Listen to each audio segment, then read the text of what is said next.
Hi friends, இன்றைக்கி சனிக்கிழமை சாம்பார் சாப்பாட்டுக்கு எப்படி வைக்கிறதுன்னு பார்க்கலாம். 3 ஸ்பூன் எண்ணெய் ஊற்றிக்கோங்க.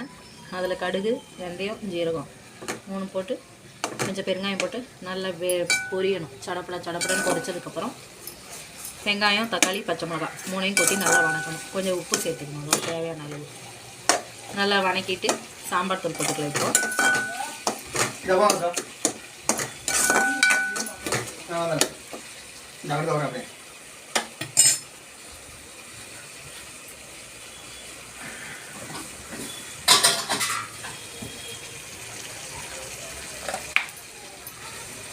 சாம்பார் தூள் 1 ஸ்பூன்,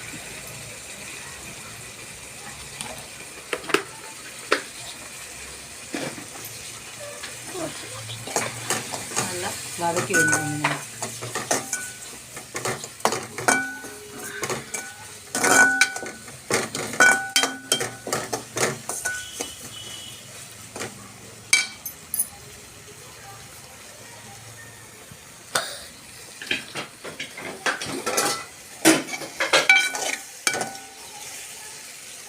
எடுத்து பருப்பு நல்லா ஜீரகம், பூண்டுலாம் போட்டு வேக வச்சு நல்லா ரேஷன் பருப்பு தான். இப்போ நம்ம அதை இது பண்ணிவிட்டு மறுபடியும் ஒரு கிண்டிட்டு இந்த பருப்பை ஆட் பண்ணிட்டு போட்டு மீடியமாக தண்ணி ஊற்றிக்கலாம். ரொம்ப திக்காகவும் இல்லாமல் ரொம்ப தண்ணியாகவும் இல்லாமல் தண்ணி ஆட் பண்ணிக்கலாம்.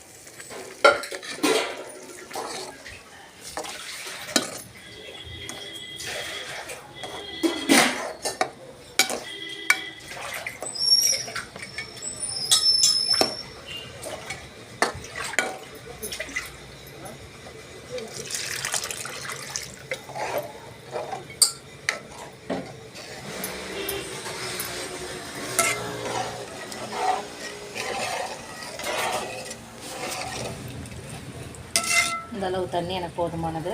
நம்ம இதில் காய் போடுவோம். நல்லா கொதிச்சு இன்னும் கொஞ்சம் நல்லா திக்காயிடும்.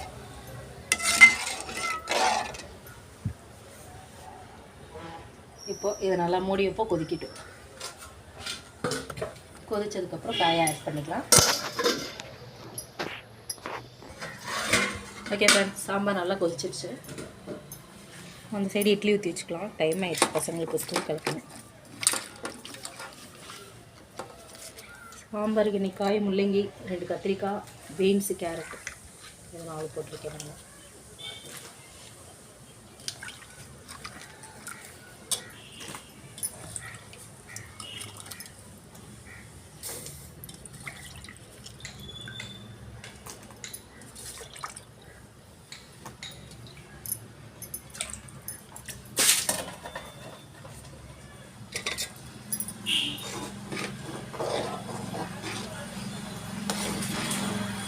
நல்லா கொதித்து வேகட்டும். லாஸ்ட்டாக புளியை ஊற்றி இறக்கிக்கலாம்.